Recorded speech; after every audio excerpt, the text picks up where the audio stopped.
വർഷങ്ങൾക്ക് മുമ്പ് കണ്ണൂരിലെ പയ്യാവൂർ എന്ന ഗ്രാമത്തിൽ അയ്യങ്കര വാഴുന്നവർ എന്നൊരു പ്രഭുവും അദ്ദേഹത്തിൻ്റെ പത്നിയും ഉണ്ടായിരുന്നു. സർവ്വ ഐശ്വര്യങ്ങളും ഉണ്ടായിട്ടും അവർക്ക് മക്കളില്ലാത്ത ദുഃഖം മാത്രമായിരുന്നു ബാക്കി.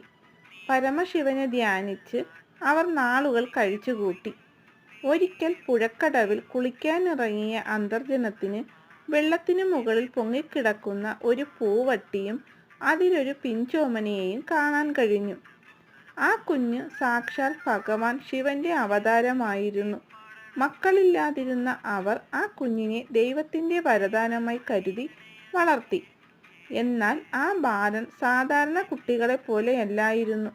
മുതിർന്നപ്പോൾ അവൻ വേട്ടയാടാനും താഴ്ന്ന ജാതിയിലുള്ളവരുമായി സഹവസിക്കാനും തുടങ്ങി. ആചാരങ്ങൾക്കും ചട്ടക്കൂടുകൾക്കും ഒതുങ്ങാത്ത ആ മകന്റെ പ്രവൃത്തികൾ വാഴുന്നവർക്ക് ഉൾക്കൊള്ളാനായില്ല. മാതാപിതാക്കളുടെ ദുഃഖം കണ്ട ആ ബാലൻ വീട് വിടാൻ തീരുമാനിച്ചു.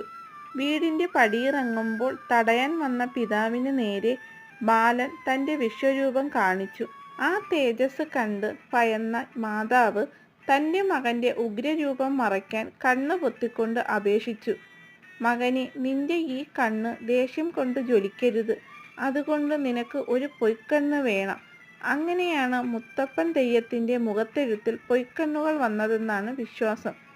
പിന്നീട് അമ്പും വില്ലുമേന്തി തൻ്റെ വളർത്തുനായ്ക്കൾക്കൊപ്പം ആ യുവാവ് മലനാടുകളിലൂടെ സഞ്ചരിച്ചു. കുന്നത്തൂർ പാടിയും പുരളിമലയും കടന്ന് അദ്ദേഹം ജനങ്ങളുടെ പ്രിയപ്പെട്ട മുത്തപ്പനായി മാറി. പാവപ്പെട്ടവർക്കൊപ്പം താമസിച്ച് അവർ നൽകുന്ന കള്ളും മീനും കഴിച്ച് അവർക്ക് കാവലായി അദ്ദേഹം ജീവിച്ചു. ഒടുവിൽ വയോധികനായ മുത്തപ്പൻ പുഴയോരത്തെ ഒരു മരച്ചുവട്ടിലിരിക്കെ അപ്രത്യക്ഷനായി എന്നാണ് പറയപ്പെടുന്നത്. ആ സ്ഥലമാണ് ഇന്നത്തെ പ്രശസ്തമായ പറശ്ശിനിക്കടവ് മുത്തപ്പൻ മടപ്പുര. ഇന്നും മലബാറിൽ മുത്തപ്പൻ വെറുമൊരു ദൈവമല്ല, ഒരു അത്താണിയാണ്. തെയ്യം കെട്ടിയാടുമ്പോൾ ഭക്തരെ ചേർത്തു പിടിച്ച് എന്താടാ മക്കളെ സങ്കടം എന്ന് മുത്തപ്പൻ ചോദിക്കുമ്പോൾ ആശ്വസിക്കാത്ത ഒരാളുമില്ല.